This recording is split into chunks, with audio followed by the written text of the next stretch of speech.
Muito boa tarde, prezados amigos e amigas. Sempre uma alegria estarmos juntos nos domingos à tarde, em nossa série Encontros com a Paz do programa Espiritismo e Vida. Estamos fazendo aí um estudo do livro Pão Nosso, psicografia do nosso querido Chico Xavier, editado pelo Espírito de Emmanuel. Hoje nós vamos adentrar ao capítulo 32, que tem como tema cadáveres. Capítulo 32 e o tema cadáveres. E Emmanuel coloca uma passagem de Jesus que está em Mateus, capítulo 24 a 28, capítulo 24, versículo 28, capítulo 24, versículo 28, em que diz assim: pois onde estiver o cadáver, aí se ajuntarão as águias. Pois onde estiver o cadáver, aí se ajuntarão as águias. E ele começa dizendo: apresentando a imagem do cadáver e das águias, referia-se o mestre à necessidade dos homens penitentes, que precisam recursos de combate à extinção das sombras em que se mergulham. Não se elimina o pântano atirando-lhe flores. Os corpos apodrecidos no campo atraem corvos que os devoram. Essa figura, de alta significação simbológica, é dos mais fortes apelos do Senhor, conclamando os servidores do Evangelho aos movimentos do trabalho santificante. Em vários círculos do cristianismo renascente, surgem os que se queixam, desalentados, da ação de perseguidores, obsessores e verdugos visíveis e invisíveis. Alguns aprendizes se declaram atados à influência deles e confessam-se incapazes de atender aos desígnios de Jesus.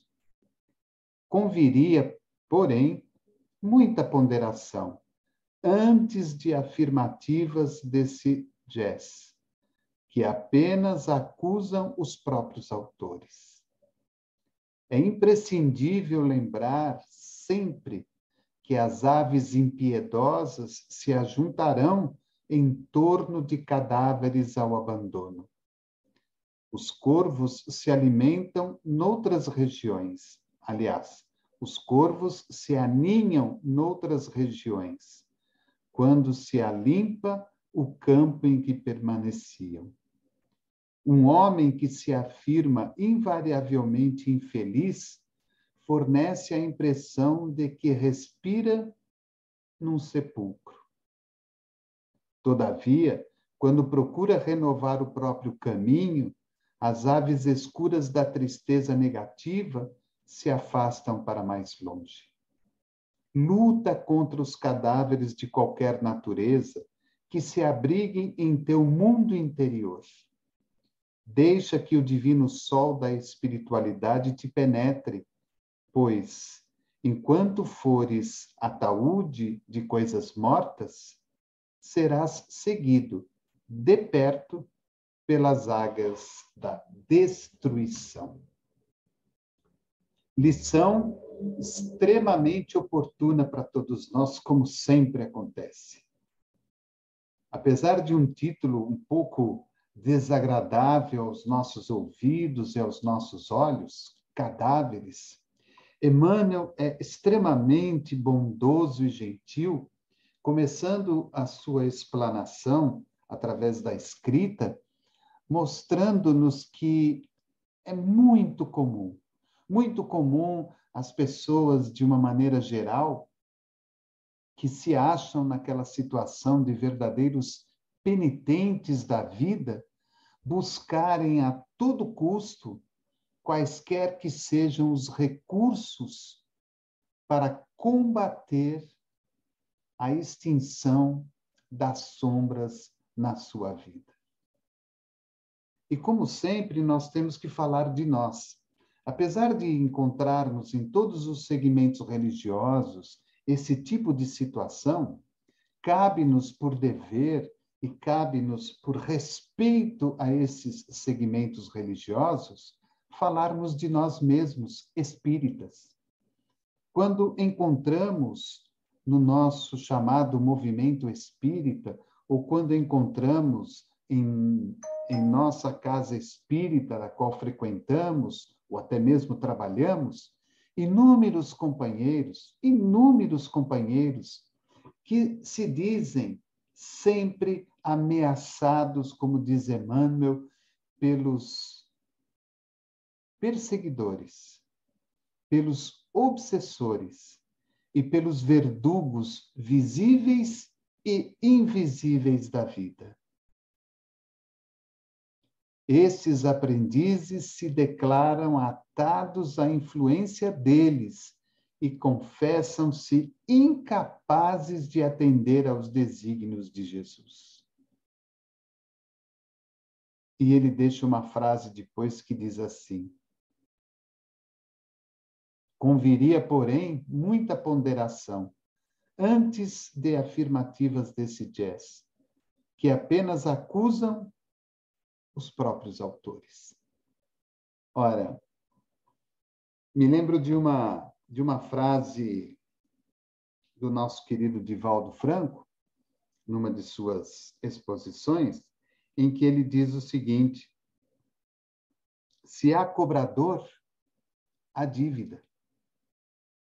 Ora, se alguém está me cobrando alguma coisa, se alguém está me exigindo alguma coisa, se alguém está me perseguindo por algum motivo, é porque entre eu e essa pessoa existe algo que não foi resolvido.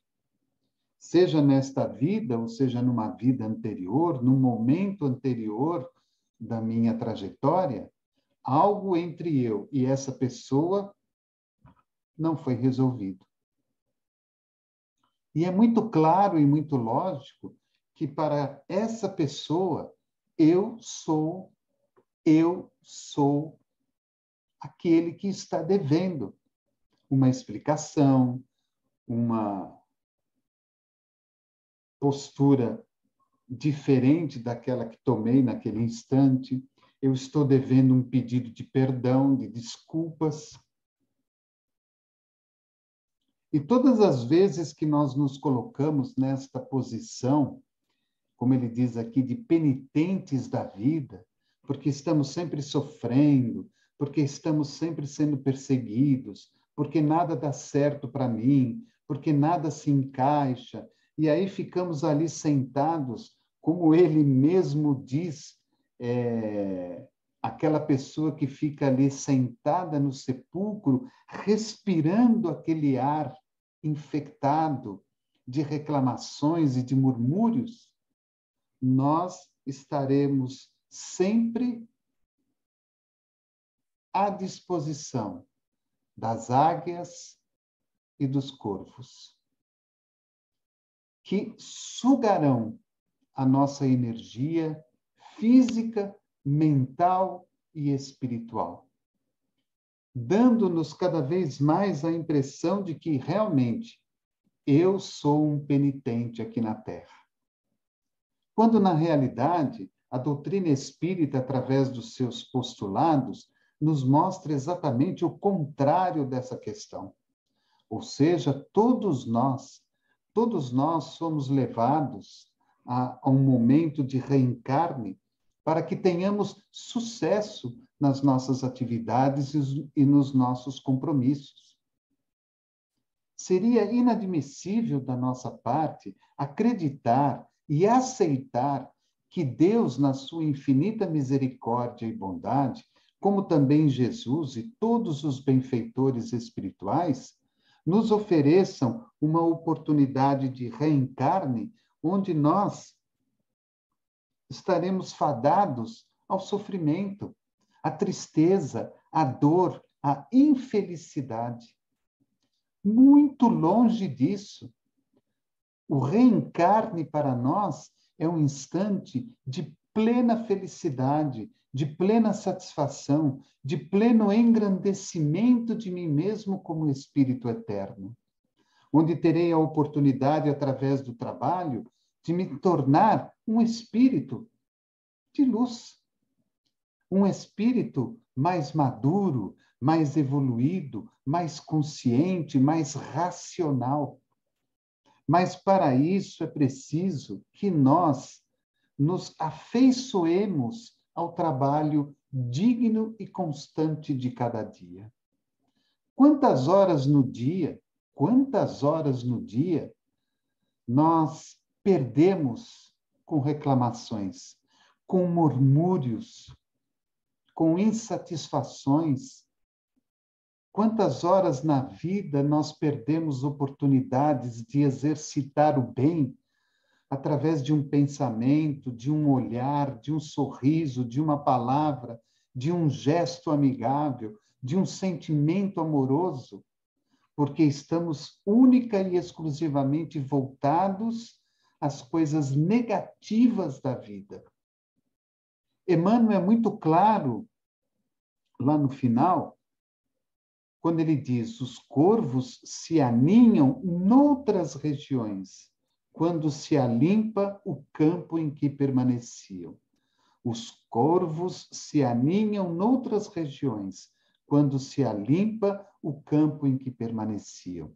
Ora, a partir do instante em que eu estou me redimindo dos meus erros, que eu estou me perdoando a mim mesmo, pelas atrocidades que possa ter cometido, pelas falhas que possa ter cometido, pelas injustiças que possa ter cometido, pela falta de amor, pela falta de caridade, pela falta de compreensão, pela falta de renúncia, de resignação, de perdão, até mesmo para com os outros, eu estou como que limpando-me espiritualmente.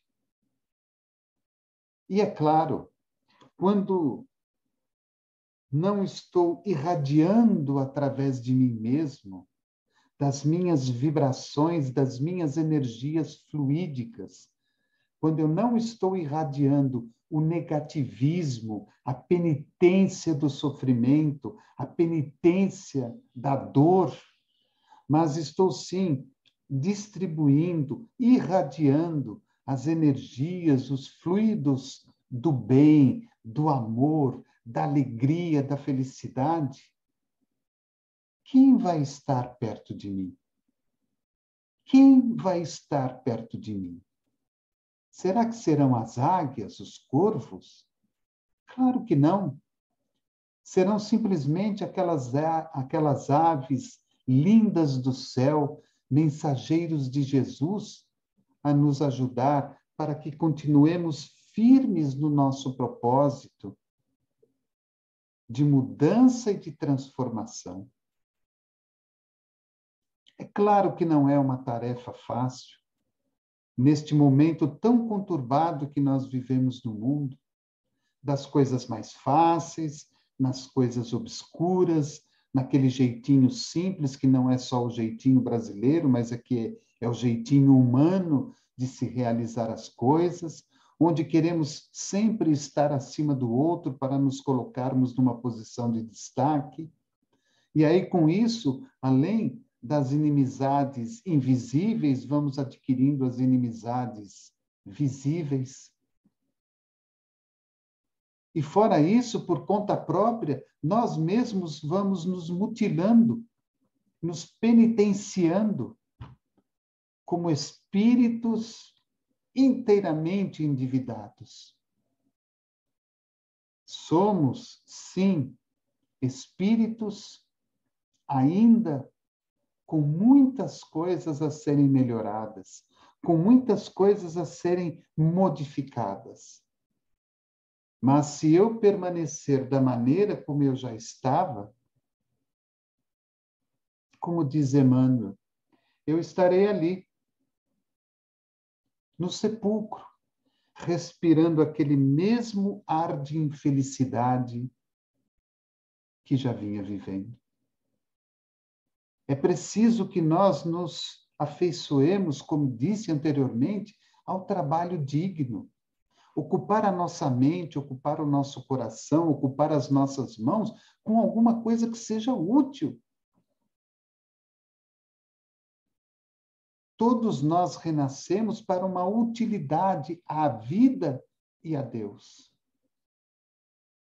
Podemos cuidar de uma planta, podemos cuidar de um animal, podemos cuidar de crianças, podemos cuidar de idosos, podemos cuidar de uma casa, podemos cuidar da alimentação, podemos cuidar de tantas coisas.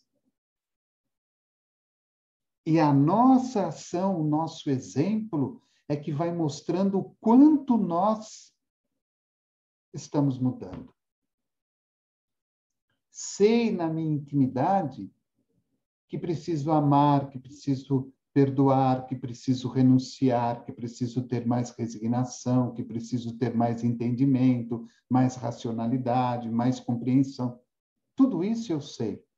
Agora eu vou transformar essa teoria em algo prático na minha vida. Não importa o que seja. Não importa. Não são as grandes tarefas que nos engrandecem perante Deus. São as tarefas que realizamos pelo bem comum, a começar de nós para com o outro. A começar de nós para aqueles que estão próximos de nós. É o bem comum. Mudamos não pela palavra, mudamos pelo exemplo. Sei das minhas dores, sei das minhas feridas, sei o quanto essas feridas que tenho atraem para perto de mim as águias e os corvos. Chorar pela ferida é mantê-la viva no nosso organismo físico e espiritual. Cuidar da ferida, através dos inúmeros remédios que a vida nos oferece, é afastar de mim aqueles que se comprazem com as feridas. É como se fosse, nessa lição, uma aula de desobsessão. Enquanto eu não me conciliar com o meu inimigo, com o corvo, com a águia que me persegue, que me exige, nós não teremos paz. Eu não terei paz pela perseguição. E ele não terá paz pelo desgaste emocional e espiritual e mental que faz sobre mim.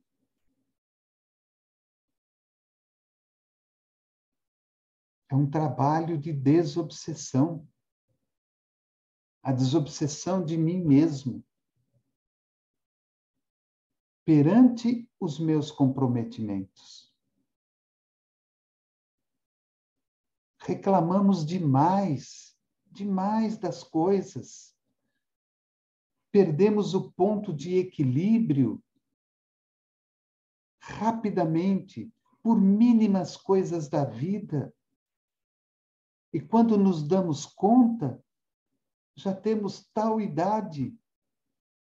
E aí caímos naquela situação de arrependimento. Porque não fiz isso, porque não falei aquilo, porque não pensei assim, porque não senti assado. E a vida, a cada manhã, nos proporciona uma nova oportunidade de mudança, de transformação. Eu preciso me reconciliar. O próprio Jesus nos falou, antes de entregar a tua oferenda, deixa aí, volta e reconcilia-te com o teu irmão, com o teu inimigo. Para que nós dois, juntos, possamos viver em paz. Para que eu não seja um cadáver vivo e para que ele não viva ainda a situação do cadáver na espiritualidade. Para que nós possamos sair daquele antro do sepulcro que nos traz somente infelicidade, dor e sofrimento, mas que nós consigamos alçar aos céus com mais alegria, com mais amor e com mais felicidade em nossos corações. E ele termina: luta contra os cadáveres de qualquer natureza que se abriguem em teu mundo interior. Deixa que o divino sol da espiritualidade te penetre, pois, enquanto fores ataúde de coisas mortas, serás seguido, de perto, pelas águias da destruição. Então, não importa aonde nós estejamos, se na casa espírita ou num outro templo religioso. Não importa qual a profissão que tenhamos, não importa a idade que temos, não importa o corpo que temos, não importa o quanto de dinheiro tenhamos. Nós temos que lutar diariamente contra os cadáveres de qualquer natureza que possamos abrigar dentro de nós, para que tenhamos a capacidade de deixar os divinos sol da espiritualidade penetrar na nossa vida. É tão bom quando nós nos sentimos úteis, é tão bom quando nós sabemos compreender, entender, renunciar, nos resignar perante as pessoas difíceis, perante os espíritos difíceis, perante as pessoas que nos cobram e nos exigem, perante os espíritos que nos cobram e nos exigem. Se isso acontece, é porque nós temos uma dívida a acertar. Será que é tão difícil nós entendermos isso? Será que é tão difícil nós aceitarmos isso? Será que a lição do trabalho, seja ele qual for, do mais alto escalão ao mais simples e humilde, não nos dá a possibilidade de refazer este processo, seja com quem for e aonde for, no plano visível ou no plano invisível? Será que é difícil para nós? É claro que não é, porque a doutrina espírita nos dá todas as ferramentas de que necessitamos. Temos a prova, mas temos o remédio. Temos as dificuldades, mas temos as ferramentas. Temos as dores, mas temos os médicos. Temos as doenças, mas também temos a cura. Basta olharmos, modificar o nosso campo de visão, modificar a maneira como vemos, enxergamos, vivenciamos e sentimos as pessoas e as questões da vida, para que sejamos pessoas mais felizes, que não tenhamos assim tanta dor e tanto sofrimento com relação às dívidas que ainda carregamos. Elas fazem parte ainda de nós. Mas quando ajustamos a engrenagem através do amor e do perdão, somos capazes de fazer com que ela trabalhe de forma harmoniosa para mim e para o outro. Quando conseguimos chegar num denominador comum, num acerto recíproco e verdadeiro entre um e o outro. Então, que a gente trabalhe com muito afinco, para que a gente consiga lutar contra todos os cadáveres, contra todas as imperfeições que ainda carregamos dentro de nós. E que os nossos dias sejam coroados de muita esperança, de muito amor, de muita confiança e, principalmente, de muita fé. Então, fica aí a nossa reflexão da paz para este domingo, 22 de maio de 2022, nesta série Encontros com a Paz. Aproveito para convidar a todos, daqui a pouquinho, às 20 horas, o nosso estudo sistematizado do Evangelho segundo o Espiritismo. Um bom final de domingo a todos, uma boa semana, com muita alegria, com muita saúde, com muita paz, com muita felicidade, e que nós tenhamos a disposição de começar a trabalhar para melhorar em nós mesmos aquilo que ainda nos prejudica, aquilo que ainda nos entristece. Que Jesus abençoe a todos. Programa Espiritismo e Vida, simples, objetivo e constante. Um abraço a todos.